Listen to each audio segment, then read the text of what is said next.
alla serie di podcast realizzati nell'ambito del progetto Star Grow, cofinanziato dal programma Single Market Program della Commissione Europea. Buongiorno e benvenuti alla serie di podcast realizzati nell'ambito del progetto Star Grow, cofinanziato dal programma Single Market Program della Commissione Europea. Sono Federico Mazzara, Project Manager di IRSEI, e oggi con Paola Bruscato, Tour Leader e organizzatrice di itinerari turistici, parleremo dell'organizzazione di itinerari turistici nella Sicilia rurale. Paola, grazie mille per aver accettato l'invito. Dici un po' di te e della tua attività da organizzatrice di itinerari turistici. Ciao Federico, ciao a tutti, grazie per avermi ospitato. Allora, come hai ben detto, io ormai è da circa più di 10 anni in realtà, saranno 12 anni, non so contare più, che faccio appunto tour leader e organizzatrice di itinerari turistici presso diverse realtà locali, soprattutto nel Palermitano e poi a volte anche più nel territorio siciliano. Tra le varie mansioni, appunto, oltre a quella di creare e di realizzare ad hoc appunto degli itinerari per diverse tipologie di clienti, io collaboro veramente da tanti anni con un DMC, che non è un tour operator vero e proprio, è una Destination Management Company, si dice così in gergo, che si chiama Just Sicily. Quindi diciamo che la gran parte dell'esperienza che ho in questo settore la devo a questa azienda. Dunque, Just Sicily mi sembra, insomma, chiaramente essere abbastanza ramificata poi nel territorio, no? Siciliano, soprattutto, esclusivamente. Quali sono, secondo te, gli aspetti che ritieni più importanti nel promuovere l'autenticità del territorio e nell'attrarre anche i turisti verso magari le aree un po' più remote o meno scoperte della Sicilia, della nostra regione? Allora, proprio in riferimento al lavoro fatto con questo DMC, sicuramente un'attenzione particolare alle aree rurali viene data nel momento in cui ci occupiamo di portare clienti, di varie fasce, dai clienti di lusso fino, tra virgolette, di lusso, quindi insomma quelli più altospendenti, chiamiamoli così. Mi piace altospendenti, è bellissimo. Esattamente, rispetto a un target magari un pochettino, come dire, con meno magari capitale. Come no pretese, Esatto. dai. Appunto, nel momento in cui noi riusciamo a canalizzare queste persone verso quello che è il turismo enogastronomico. Mhm. Quindi lo zoccolo duro da questo punto di vista è sicuramente fare conoscere tutto il territorio siciliano tramite dei piccoli tour organizzati in delle cantine, dalle più famose alle più piccole del nostro territorio, che riesce, che è un aspetto di questo mestiere che riesce in qualche modo a far raggiungere anche l'entroterra siciliano, laddove molto probabilmente una persona da sola non avrebbe non più si difficoltà. avventurerebbe Sì. in autonomia. Esatto. Chiaro. Quindi diciamo che possiamo dire che il comune denominatore tendenzialmente è quello del fattore enogastronomico. Sì. Quindi cibo, vino sono i fattori che portano principalmente i turisti a visitare le aree meno scoperte della Sicilia, giusto? Esatto. Ok.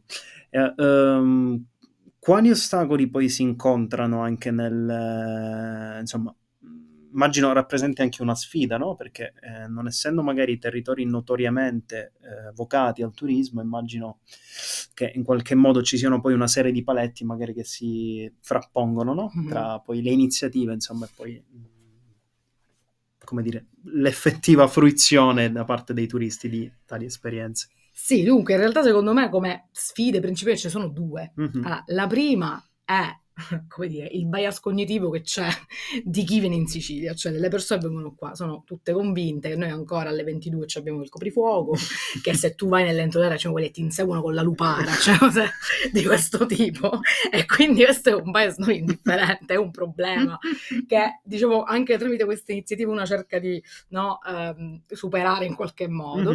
E dopodiché sicuramente l'altro problema è legato ai trasporti, perché questi posti a seconda di dove si trova, nel caso specifico rispetto a, diciamo, al settore in cui lavoro io con Just Easily, se uno deve andare a visitare una cantina che si trova nel territorio dell'Agrigentino oppure nel territorio di vicino Sciacca. Questo lo rifaccio. Aspetta, che è successo? Vabbè, dico poi Ok. Ok, vai. Sta continuando, ok. Quindi nel territorio vicino, per esempio, appunto Sciacca, Ragusa, eccetera, eccetera, raggiungere questi posti con dei mezzi che siano comunque che riesca a sostenere la strada, perché la strada purtroppo è sconnessa, ci sono buche, ci sono un sacco di interruzioni, dipende poi se c'è brutto tempo, rischi anche di incontrare frane, eccetera, eccetera. Quindi il raggiungere questi posti è diciamo difficile, quindi c'è un problema da un punto di vista di, come dire, pregiudizio da magari chi viene, anche se viene con le migliori intenzioni di questo mondo, tra cui per esempio bere vino e mangiare un sacco, dico, e poi diciamo c'è il problema effettivamente strutturale, le connessioni per fare già soltanto percorrere il tratto Palermo-Catania, lo sappiamo un po' tutti noi del territorio, insomma, che è una tragedia, sono 6 ore di autostrada tipo per un tragitto che sarebbe di 2 ore e qualcosa, ok? Quindi insomma ci sono Quindi, sicuramente sintetizzando, delle sono difficoltà. Appunto questi due nodi Sì. principali. Sì. E invece, ok, tu facevi riferimento chiaramente all'aspetto enogastronomico, insomma, che è anche un po' diciamo, uno dei motori trainanti anche dell'economia nostra siciliana, ma ci sono anche altri tipi di esperienze, quali, non lo so, magari l'incontro con artigiani locali, oppure la visita a dimore storiche, a posti di particolare valore artistico che vengono in qualche modo inclusi nel pacchetto e anche richiesti dai turisti che si rivolgono a voi? Sicuramente sì.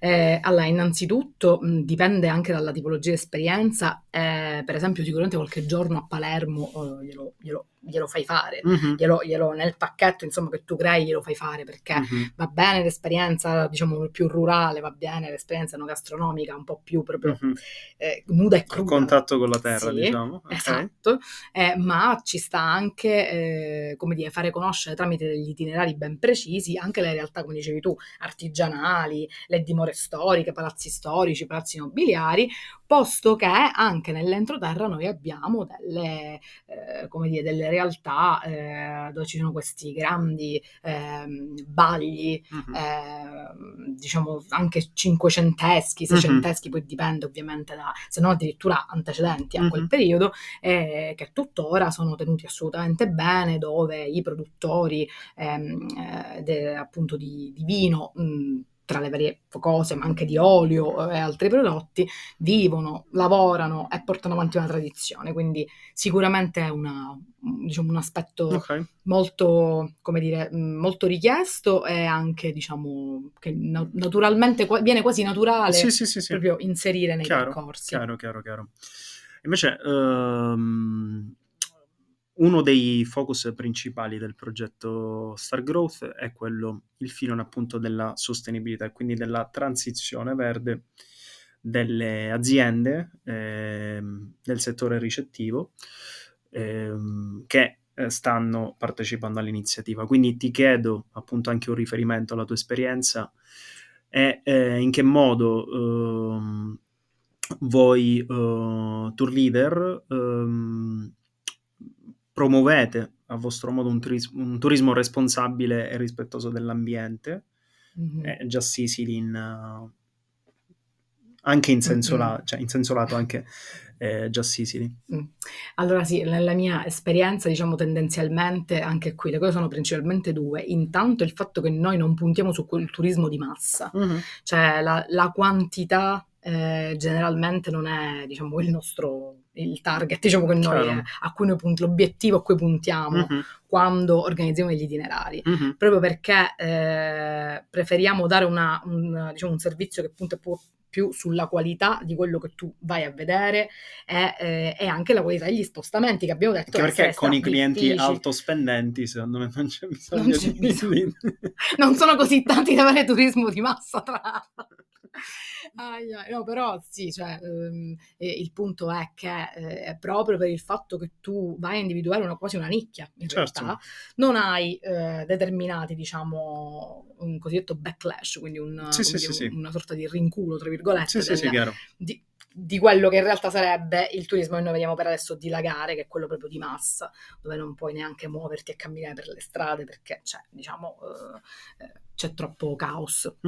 E poi sicuramente l'altra cosa è che nel momento in cui tu riesci a portare poi le persone sul territorio, fai esperire il contatto con la terra, parlano con i produttori, che quindi raccontano anche le vere difficoltà che hanno, soprattutto in quest'ultimo anno dove proprio la carenza di piogge è stata veramente devastante, e quindi sono i produttori stessi che hanno la possibilità di sensibilizzare chi viene al valore del prodotto, della terra, e lo fanno in vari modi, sia da proprio metterti lì a raccogliere l'uva e quindi farti vedere un po' tutto il processo dalla A alla Z, che appunto raccontando le proprie esperienze, quindi diciamo è un mix dal come li portiamo nei posti, quindi cercando di minimizzare il caos e il turismo di massa, e poi rispetto a quello che vanno a vedere, il tipo di esperienza che poi appunto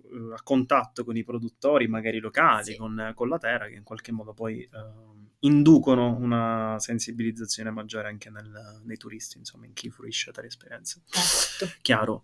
Invece noti anche a seguito magari del Covid, non lo so, un'evoluzione nelle tendenze che osservi in tal senso, non lo so, in richieste di tipi di esperienze nuove, in modalità di fruizione, in target che magari cambiano, noti magari un'evoluzione in tal senso, e come vi state adattando alla questa domanda in cambiamento, se cambia? Allora, più che un cambiamento, forse un aumento, perché di base c'è sempre stato il cambiamento. Io lo intendo come un aumento, intendo come aumento di richieste di esperienze che abbiano a che fare con la natura, con il contatto appunto con il verde, con determinati tipi di spazi, che è una cosa che c'è sempre stata, sempre esistita, però in realtà probabilmente anche in virtù del Covid poi è un po' aumentata questa necessità di aria, di respirare, di stare all'aria aperta, quindi anche la richiesta di wine tour, sia da privati che per esempio da enti che si occupano proprio di questo sul territorio, e quindi oltre alla richiesta di benessere, cioè tendenzialmente c'è una maggiore richiesta da parte delle persone di comodità, di relax, di tutto questo ambito del turismo qua. Ok. Inteso anche come spa e centri benessere, oppure sempre declinato comunque in chiave, come dire, esperienziale, quindi sempre a contatto con... No, più che altro in chiave esperienziale, cioè più che spa e centri benessere, che sì, c'è anche, e va bene, però proprio in chiave naturalistica, proprio col contatto con la natura, andare fuori porta, quindi organizzare anche delle cose che non siano proprio in città, andare un po' fuori, magari fare base qua e poi avere dei transfer in qualche modo che magari per 2 giorni cercano di, quindi brevi soggiorni che però ti portino anche fuori per un po', insomma, quindi questo direi. Grazie mille Paola, desidero ringraziarti a nome dell'intero consorzio StarGrow per il contributo apportato, progetto che ricordiamo essere finanziato dal Single Market Program dell'Unione Europea. Questa era l'ultima puntata. Qualora non lo aveste già fatto, vi invito a seguire gli episodi precedenti e a seguirci tramite le pagine social del progetto, tramite il nostro sito www.stargrow.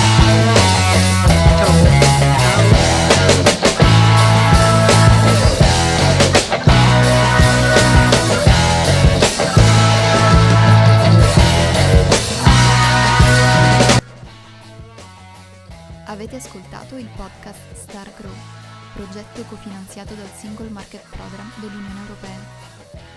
Ascolta tutte le puntate seguendo i nostri canali e il sito web www.stargrow.eu.